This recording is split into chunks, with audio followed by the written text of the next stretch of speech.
I'm Tim Ventura, and we're joined today by Sai Teja Peddineni, the CEO at Veera Advanced Research. Teja is India's first and only volcano climber, something that inspired him to begin developing new apparel insulations to withstand the extreme temperatures that he encounters. He began doing materials R&D with a physicist friend in 2018, which led to multiple breakthroughs as they developed the final product, the Veera Tardigrade clothing insulation system, a remarkable type of temperature-proof clothing protection that also masks the wearer's heat signature. So Teja, welcome. Let me start out by asking what inspired you to start climbing volcanoes, and what are some of the notable climbs that you've made so far? Before I tell about my story about how I started climbing volcanoes, I need to share you the story of how I started in the this cyber space, right? So at the age of 15, 2011 happened. I was a small time teenage hacker, right? So I was like, okay, I got too emotional. I volunteered for my local police department, which is Hyderabad Police Department. I solved a case which they couldn't. The special investigation team, the best of the entire police department of the entire state, couldn't solve it for 2 years. I solved it within 10 days with just a single email ID. We nabbed a really high-profile, notorious this thing. So after that, I got into the institutions, intelligence community. So you know how it works, right? In 2008, there were literally hacking is non-existent in India. It was seeing a rise of cybercrime and all that related cases. So that's how I got into it. When I was in intelligence community, maybe due to my really young age, due to exposure to so much of this thing, I lost fear of death, right? I was fearing all the time. I used to fear all the time when I was working with them. Oh my God! Okay, today is my last day. I mean, I never expected. I wanted my life to be like Mission Impossible background score or something like that with that kind of this thing. But when I realized the kind of stress I was going through, I left it in 2014 and I started my own company. It was a government-funded company, but after that, it didn't work out well due to some bureaucratic hurdles. It was related to B2G. So I was like, I was in a nirvana moment. Okay, what exactly am I doing with my life? I saw whatever what I really wanted to see at my really young age, right? So it was like, what exactly am I doing with my life? Then I wanted to do something really extreme. I wanted to take a break for 2 or 3 years, and I wanted to do something, pursue my hobby or something, develop a hobby actually, because climbing is not my hobby. I never thought I'll be getting into climbing. I wanted to become something really big, like an entrepreneur, like Bill Gates, because Bill Gates used to be my for most of the IT people, Bill Gates used to be their inspiration in India. So it was like, I want to develop this. I want to make a lot of money. But after going through all that kind of, exposure, I was like, I was going through that nirvana moment. I wanted to choose something really extreme, which gives me that kind of death, thing. So I was like, okay. There were multiple options for me. Many people tried Everest. Many people tried, bonsai jumping and all that stuff. Then I saw a video from Red Bull where a person was literally, you know, uh, rappelling into the volcano and getting near that lava lake using aluminum current to sit. And I was like, Bazinga, this is my thing. This is my thing. I'm going to climb erupting volcanoes. Like, well, they're erupting. So first I wanted to choose as a really challenging volcano. That was Dukono. So after that, I climbed Dipu, Gama Lama. After that, multiple volcanoes. And I'm the first volcano climber to climb Bali, Mount Agung after its eruption of September 2000, September 2017, September 24th. I climbed on in Jan. So it was a sealed off area. I literally had to do some sneaky stuff to get into that. And I climbed while it's erupting, right? So it is one of the most notable achievements. So I was not satisfied by it, right? It was like regular climbing, it's erupting. Oh, okay, lava bomb. So, okay, it's shower, Strombolian activity. Yes, fine and good, but I want to jump into the lava lake. Someone has already done, they went near that lava lake, but I want to go into that lava lake. And I'm like, everyone thought that I'm really crazy, right? So, I mean, who wants to jump into the lava? But then I remembered, right? There is this in Star Trek second or third movie, recent ones. There is this scene of that guy Spock or something like that. He gets into the volcano and he literally stands on lava. And I'm like, okay, there might be existing some kind of technology, but I tried it. I literally tried, just like the people who have done previously. And before that, I wanted to tell you, more people have been onto the moon than people who have been into a volcano. Mm. Only 3 people have been into a volcano. 12 people have been onto the moon, have stepped onto the moon, right? So I was like, okay, getting back to this thing, I tried layering aluminum fire entry suits, Kevlars, nothing was working, right? We tried near the furnaces, they were literally either evaporating or they are melting, and they cannot. And apart from that, sulfuric acid is the main enemy. So acid, when it mixes with the water evaporator, this thing, it will create holes onto that. I was like, okay, I never thought, I'll get into apparel. So that's how I got into it. Yeah. So if I could jump in really quick, because you're actually going into a lot of the things I was going to ask about next. Volcano climbing is dangerous. This is something that's dangerous, right? Do not try this at home. And in some of the photos that I've seen online, and this is outside of the volcano, you're wearing goggles and a ventilator, right? And you're a good distance away from it. You're saying that as you go into it, and I think you're one of only 3 people who has done that, as you go into that volcano, you're saying you get sulfuric acid burns in your clothing. You've also got heat on the climb up. You've got cold, right? I'm sure you've got all sorts of extreme conditions associated with it. So could you tell me a little bit more about some of the dangers that are associated with being that close to the heat and the lava? Yes. So as I mentioned earlier, number one, it's acid burns. Number two, sulfur dioxide. It generates a whole lot of sulfur dioxide, right? So regular respirators, they won't work. We just carry them, just for the namesake of it.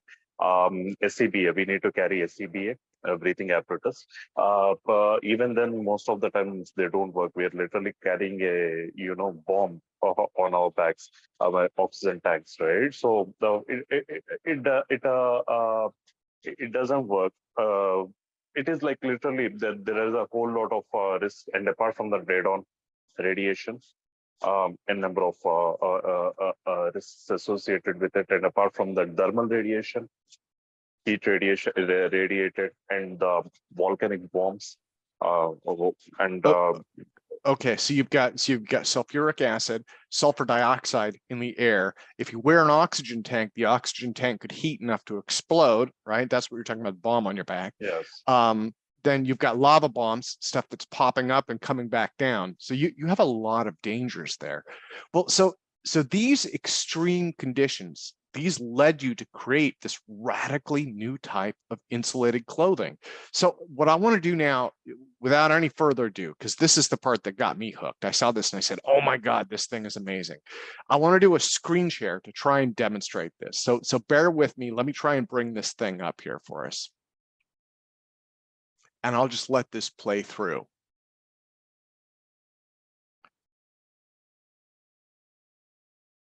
Yeah, so this is the video that I started with. I saw this video and it just blew me away. I probably watched this thing about 10 different times. So in this video, that's molten copper. You're literally pouring it on your arm. Now, I should preface this by saying it's obviously slow motion, right? So it wasn't on there as long as this entire 55-second clip, but it was on there long enough to at least burn through the top layer.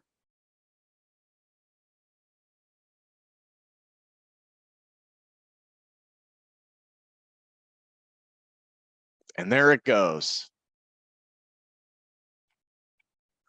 Okay, perfect. Yeah, again, I've probably watched that clip 10 times. So Actually, I have a surprise for you. You know what? I'll blowtorch. I'll put a blowtorch on the lighter version of our fabric. Oh, okay. Again, let's call this. Don't try that at home, but you yeah, can try that at it. home because you actually have a company producing these. So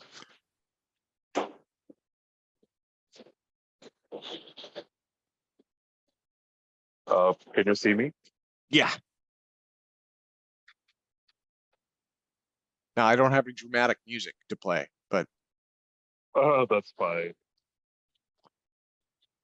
so this is just an apron using the insulation, and I can actually see smoke coming off of that. But it will be warm. It will be a bit warm, but that's it. Nothing will happen to the wearer.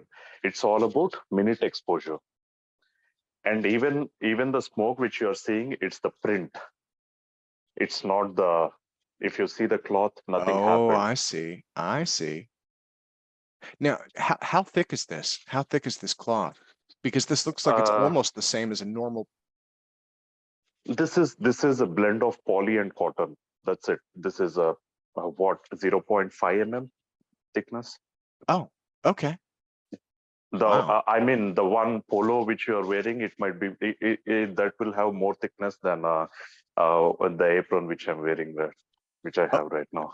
Yeah, well, let me come back to that then. Let me come back to that because that's something that I'm also really excited about. So we have 2 videos to go here, and so let me do another screenshot.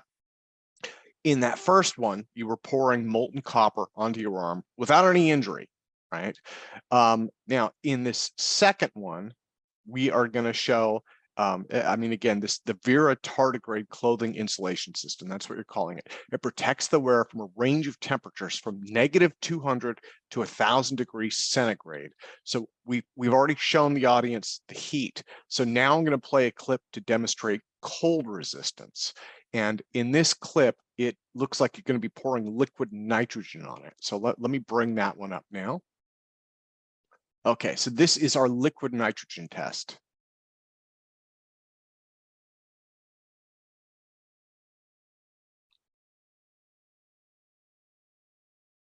So if you can, if the audience can see this, you are pouring it over the hood, down the back. It's coming out, going down on the floor. It's all over the place. And there appears to be no damage, no injury. So again, range of temperatures from -200 degrees to 1,000 degrees centigrade. That's the range that this protects people against. And we just saw, first we saw you pouring molten copper on your arms, rolling right off. And then we saw liquid nitrogen down your back, over your head, without injury, right? So can you tell me a little bit about, well, I was going to say, can you tell me a little bit about what's going on in those 2 clips? So actually, the insulation which we developed, Tardigrade, right? It is a nanotech based. So we use carbon nanotubes to infuse our liquid, the liquid to suspend it in a poly material which we are importing right now. We melt it and we infuse the liquid, right? So it acts as a efficient barricade against the external temperature influences, right? So that is really efficient, super efficient. That it protects to the best version of it, which is still the tests or trials are going on. The ones which I've shown you, these are the lighter versions of it. The negative temperatures 200, even that is a lighter version. Actually, if you see, that is a lighter version. The lava which we poured, that is the heavier version, right? That is for the most extreme environments. So the thickness of that thing goes up to just the insulation goes up to 3 mm. So, but still 3 mm is still it is really small for what we are offering. 3 mm. Okay, is, 3 millimeters. So molten copper. 3 mm. That was 3 millimeters of this. 3 millimeters, yes. And that's absolutely remarkable. That's why I'm so excited about this. I mean, 3 millimeters, and you're just completely blocking it. Again, it rolls on. So you're saying it's carbon. You've got a carbon nanotubes, and then you're infusing a liquid, and that creates kind of a barrier that prevents heat. Yes.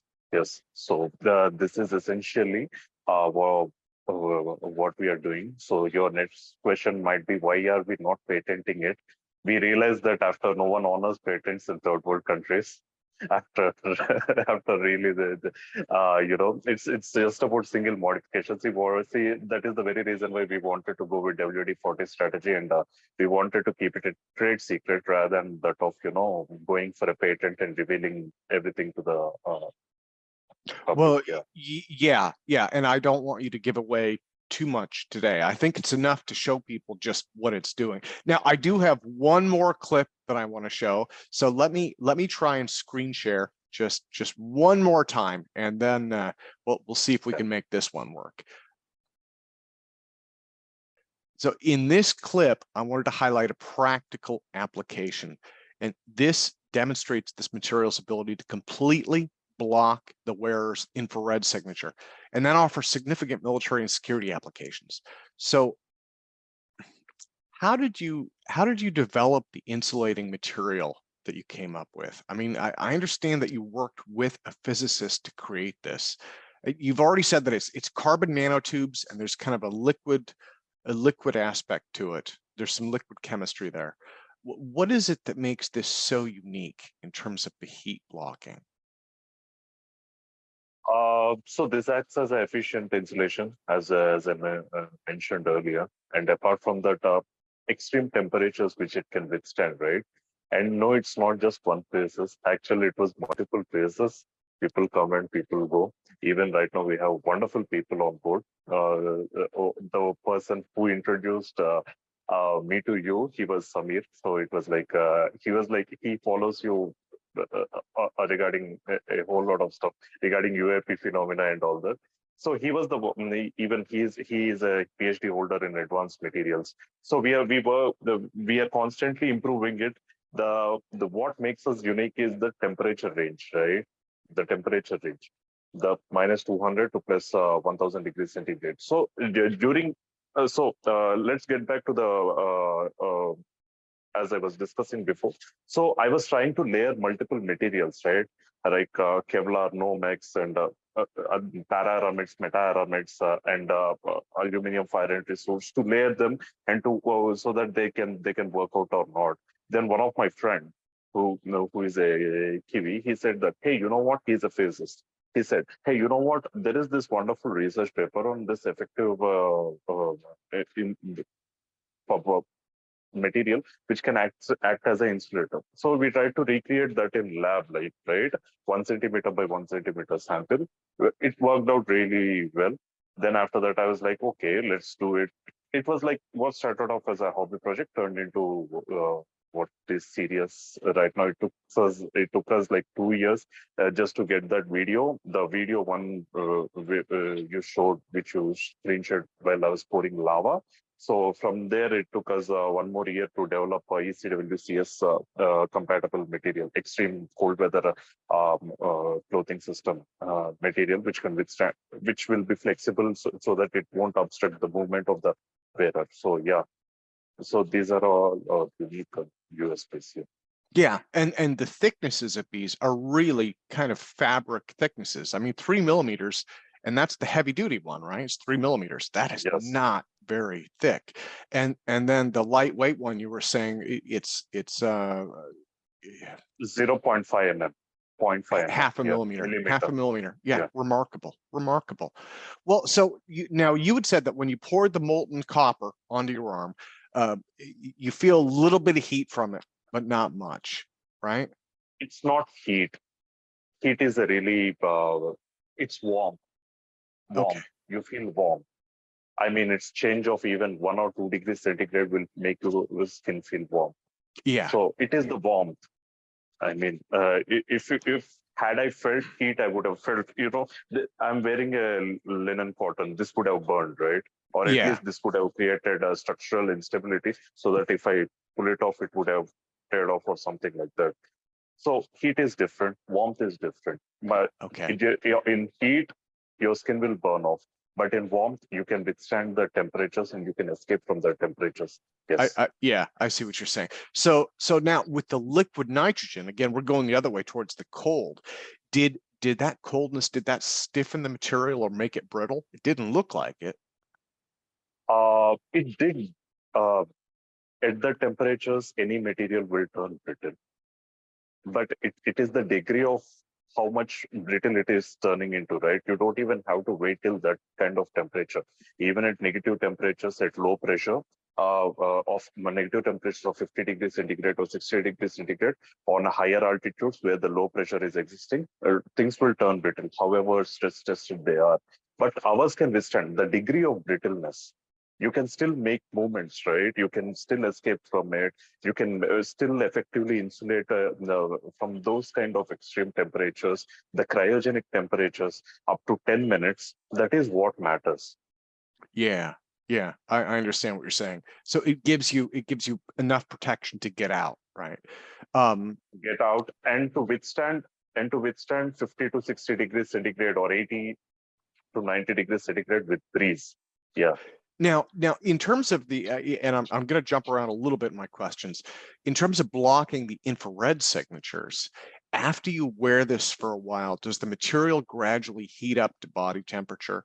So what I was wondering was, maybe a good way to think about this would be, okay, if you have soldiers and they're in the field and they're blocking their IR signature with this, as they move around, as they carry their packs, I mean, they're gonna, at the very least, they're gonna be sweating, right? So you're gonna have moisture, humidity, you're gonna have all sorts of stuff. Will the material start to show their IR signature over time, or does it just? No, actually, humidity is the main enemy of in heating up one's body, right? So ours efficiently absorbs it. The composite efficiently absorbs it. It won't wick, but it will bit of absorb the humidity inside. And number two, the temperature part of it, right? The temperature part of it, first we wanted to put on some Peltier coils and reduce the temperature because this is an effective insulator. But if we are using Peltier coils, we will defeat the entire purpose of it. So we were like, when we were researching, we got to know about some, superconductive paints. So, which is graphene and recently profene and other paints. We were like, okay, why not, put a strip of just a simple strip. It's a paint, like nothing else, like dye, right? It is like a thicker version of the dye, where the superconductive material will evenly spreads the heat, and it might, you can spread your heat of the body, the torso, to the leg. So it is really easy. So where the person will feel more comfortable over there, maybe we can use something else to dissipate the heat. So yeah, that is what we are working on right now, because this Okay. works as a, for the moisture part. Yes, we already worked out on it, because this efficiently absorbs a whole lot of moisture, 100 times than its weight. So that's not going to be a problem at all. The main problem is going to be the heat trapped inside the body. So for that part, if we put some vents, it is still gonna expose the thermal signature of that person. So we don't want to do that. So we want to this thing, and it's not just about soldiers, right? It's not about the ground troops. It's about the vehicles. If you see my LinkedIn post, we were even demonstrating vehicular stealth. Vehicles. Okay, yeah, that makes sense. So really anything that emanates heat. But what you're saying is, so the material itself isn't going to heat up. That doesn't sound like the issue. But the issue is the wearer will heat up, and you've got to dissipate that heat somewhere. And so the heat Yes. itself will be visible. And you were talking about a heat distribution paint of some kind. That was something I wondered about. Yeah, so you could spread that out and maybe, yeah, avoid, I Yes. guess, some of the detectability. Yes. Yes. Yeah. Well, now, what is the durability of this material for real world conditions? And I know that probably sounds silly because you're a volcano climber, right? So I'm thinking, okay, well, if he can climb a volcano with this, you could probably do anything with it. But what does it wear like? Or you mentioned that it can get wet, no problem. If it gets muddy, it gets dirty, anything like that. I mean, is this pretty durable and rugged for actual real world use? Yes, it is durable and rugged. You can even wash it after it gets dirty. It won't go off. The coat won't go off. At least for like 150 washes. That's what we developed it for. 150 washes is too much. It is like first when we were developing just for the insulation part, we developed it in such a way that it should withstand 7 years of wear and tear and movements and this thing. And after that, we wanted to develop it in a ballistic proof manner because most of the I want to mention this, right? So basically, if you see most of the battlefield casualties, even even NATO fought battles or this thing. 77% of the casualties comes from the burns from IEDs. Even in Ukraine, that is what exactly is happening. Most Okay. of the bodies are charred bodies. They are not due to the projectiles. Most of the casualties are coming from the artillery, and so we wanted to develop it in such a way so that the micro projectiles should not penetrate and should not cause an entry wound and exit wound. Should not cause an entry wound in the very first place. So we started developing it in such a way. So it should withstand such kind of abrasion. So that's what we are still working on. Well, So uh, yeah, yeah, yeah, yeah. yeah. So durability is where we never compromise on. We develop on regardless of what Indian standards are. We developed in such a way to meet the mil spec standards, right? So yeah, military standards. That's where we are concentrating. Yeah.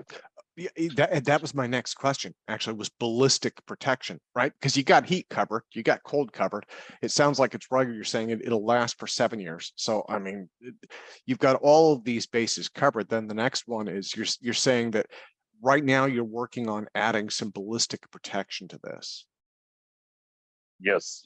Micro projectiles up to 30 cal, it should withstand because most of the projectiles from IED blasts or we cannot give heavier protection because after 45 cal you can only use ceramic plating, right? Even class 3 Kevlar they can only withstand up to 45 cal rounds, right? So we were like, okay, it is gonna get heavy. So even if we are using our insulation, it is going to get super heavy and it will restrict the movement. And if you see most of the in the battlefield, even Indian soldiers or any other soldiers which I've saw, they are given bulletproof jackets or bulletproof plated vests, but they never wear them because they weigh somewhere around like 18 to 20 kilos. What's the point? We are defeating the entire purpose of it. It should be as light as possible, as effective as possible, so it should be covering most of the threats possible. So that's where we are concentrating on, Yeah. micro Yeah, projectiles, and that's where we are concentrating. Yeah. that makes sense. That makes sense. Well, even with what you've developed, right? Even with what you've developed, if a soldier is wearing, or anyone, if they're wearing armor, if they're wearing Kevlar, right? Like that could be police officer or a security guard or whomever. If they have their armor on, then they could wear this material for that heat protection that you talked about, and then they would have all of their Yes. bases covered. Yeah. Yes. So, Yes. well, so Teja, I want to thank you for your time. This is just, for me, this is mind blowing. When I saw that video, I got so excited about it, and I think anybody who watches that is going to get excited. And I will definitely put links in there. Is this something that people can buy, or should they contact you to learn more? How does this work? Yeah, we are bringing out civilian applications, these airphones and other jackets, the cold weather jackets. We are bringing out to the market.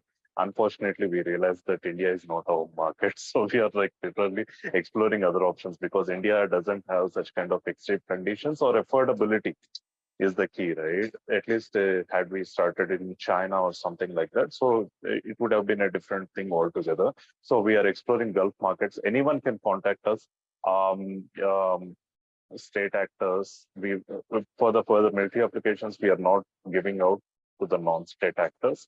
So that's but for the regular fire protection, acid and industrial protection, we are always open for partnerships. Yeah, Yeah, and yeah. yes, you can buy it off. Yeah. Well, and Yes, yeah, Papa. so I'll leave that aspect of things there. Then I will put in links so that people can get in touch with you. Again, I'm thinking about buying some of this. I have absolutely no use for this whatsoever personally, but I'm just like, it's so cool, and that's a factor. It's so cool. So, but let me applaud you for the work that you've done. This is just from Thank you. beginning to end remarkable. I've never seen anything like this. Thank you. Thank you very much, Mr. Thank you. Okay, well, and thank you as well, Teja.